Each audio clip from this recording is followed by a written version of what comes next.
Wolves versus Lakers. Classic. Absolute classic. The Wolves take a 3-1 series lead. Is it over? Is it not? I don't really know. But this game was so ridiculous that I said, sorry, Celtics versus Magic. I got to film during your game. I'm sorry, Pacers versus Bucks. I'm not going to put a video out on your game unless you give us a double overtime win or something.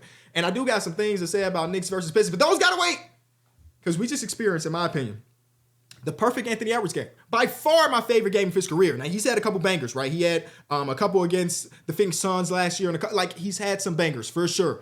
But this one right here is my favorite. And maybe that's recency bias, right? Because it just ended up finishing like 20 minutes ago. Regardless, my favorite performance of his entire career. They were up 3-1. And I'm never going to count out Bron because I've seen what he can do in the 3-1, but that was almost 10 years ago. I don't know. The Wolves have just been the better team, full stop. But let's go back to Anthony Edwards. If you missed the game, here's his stat line. 44 minutes played, 43 points, 9 rebounds, 6 assists. 1 turnover to match those assists. Just 1. 17 free throw attempts, 14 of those went in.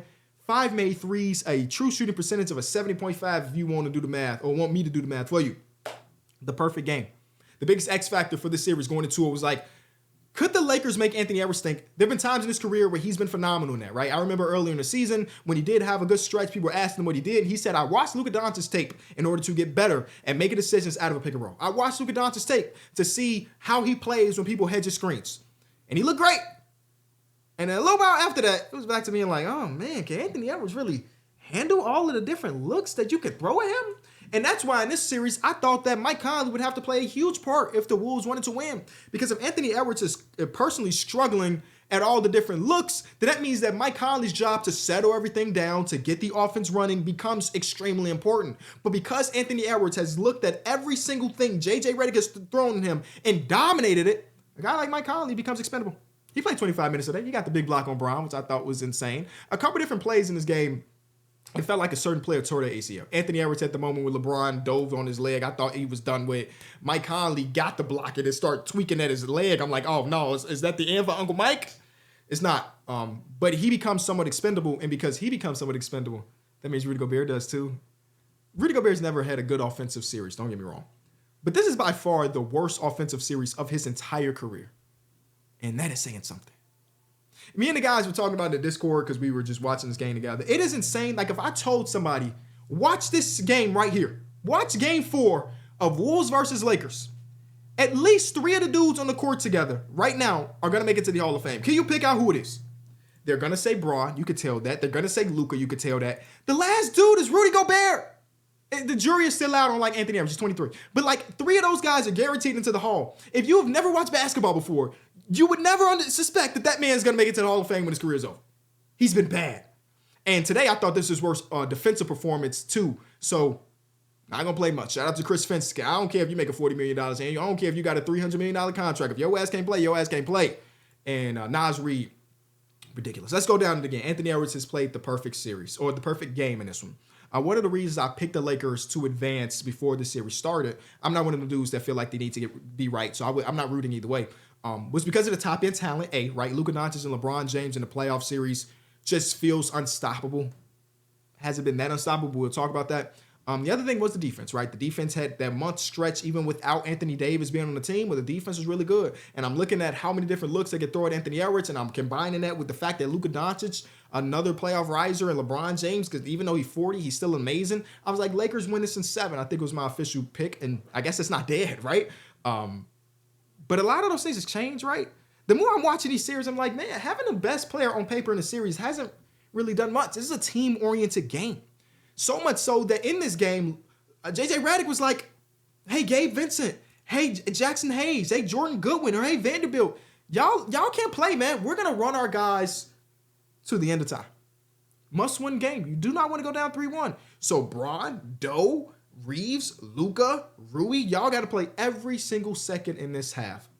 And there were times in this game you can tell that they were gassed, absolutely gassed. While the Wolves were kind of doing this platooning thing, not platooning, or having Rudy Gobert come in for 2 minutes, Naz Reid come in for 4, Rudy Gobert comes in for 2. Then, so like they always had some fresh legs on the court, and Naz Reid hasn't missed a shot in the entire fourth quarter of this series, is what they said on the broadcast. I don't know if he missed one after that, but he's been so ridiculous and well rested when it comes to the fourth quarter. We have never seen Julius Randle care about basketball as much as he cares about basketball right now.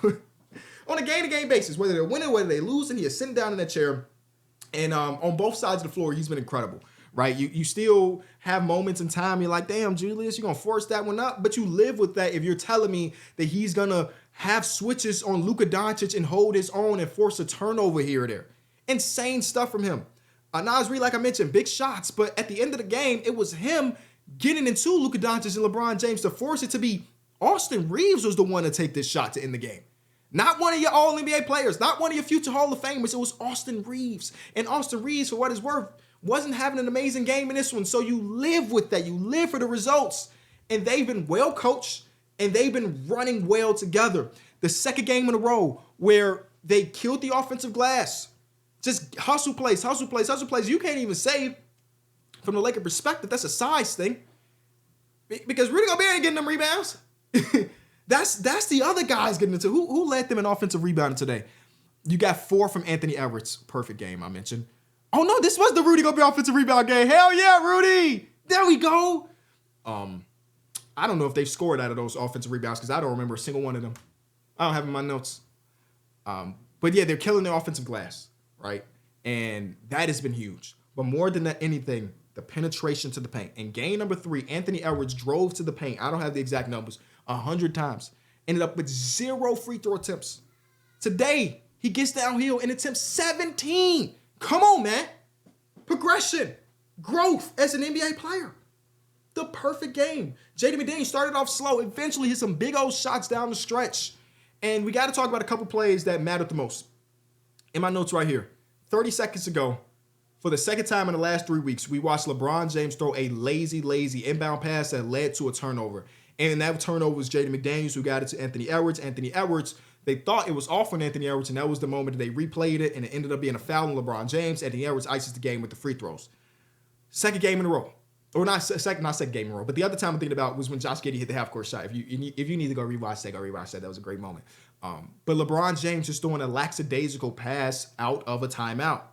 Inexcusable for anybody, but definitely excusable for one of our GOATs, right?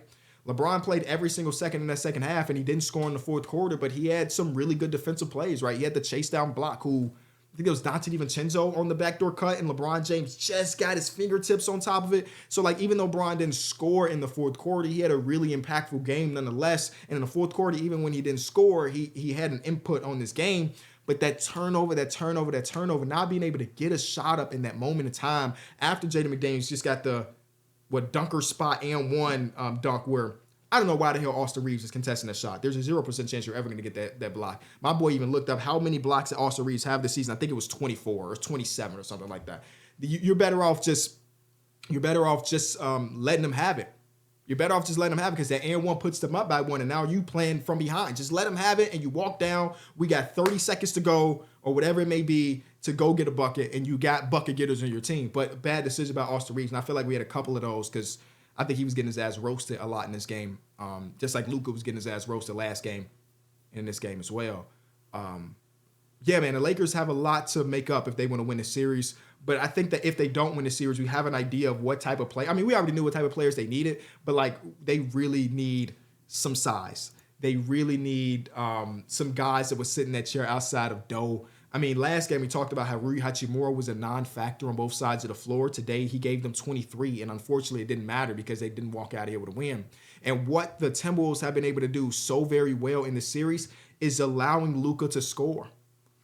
This is going to sound weird, but this is not just a Luka Doncic-oriented thing. This kind of goes for a lot of the guys that are known as premier playmakers as well.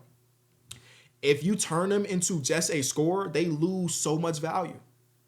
If Luka Doncic is playing isolation ball and granted scoring 38 points, so be it, right? It's when he gets you in rotation, when he generates open threes. It's those moments that hurt you more than if he has an individual scoring game. This is the second time in a row. Let me look at these box scores real quick. I think this, not in a row, but in these 4 games, if I'm not mistaken, 2 of these, he's had more turnovers than assists, right? Game 1, what do you have, 1 assist? And in this game, he only had 2. They did an amazing job of just playing straight up. Hey, if Luka Doncic beats you off the dribble, so be it. We'll be fine. And they've been able to have Jaden McDaniels to get around those screens, and then they've been completely okay when they did have switch moments with saying Julius Randle can hold his own. Because as great as of a player Luka Doncic is, he's not the quickest man of them all. It's not like it's Julius Randle guarding De'Aaron Fox where the shiftiness and the quickness is going to be the detriment to this defensive play. Luka's a strong ass guy with a good dribble package, but like, we feel okay on that switch. And if he happens to hit a step back three and he happens to go on a personal 9-0 run, so be it. But we don't want him to allow other players to really get their things going. We don't want him to get Austin Reeves 15 open three-pointers. He had 12 of them. But 15 open three-pointers. I can't say he had 12 open because some of them was awful. So let Luka beat you through the scoring. This is something that people did 4 years ago with Jokic. When they had the stat years ago, Jokic's team was 0-7 anytime he dropped 40 or 40 or more because they eliminated the others. And if he's the guy that's just killing you, one guy in the grand scheme of things is not going to be able to do it by himself. But one guy can do it by himself if he's generating shots for the others. And Luka hasn't been able to do that. They haven't been able to generate open looks for these other guys. They shot 45% from three this game and still ended up losing, or 40.5%, and still ended up losing because they didn't. I don't know. It's a tough one. It's really a tough one. And again, I want to go back and rewatch that fourth quarter because they went into the fourth quarter with a 10-point lead. And I got to rewatch because one of the biggest criticisms Lakers fans have with JJ Redick's offense right now is that there are times where he completely goes away from any structured offense, any sets or anything, and it's just freelance hoops. And freelance hoops make sense when you have Luka and LeBron James in your team, but sometimes it don't. So I got to rewatch that entire fourth quarter to figure out exactly what ended up happening there. I feel like I'm forgetting to give love to somebody. I gave love to Naz Reid, didn't I? I gave Julius Randle his love. I gave Anthony Edwards his love, right? Yeah. Yeah, let Luka beat you. Wow, man, this series might be over way quicker than any of us expect. I said Lakers in 7. Again, that's still in play. I don't feel good about Lakers in 7. I'll tell you that.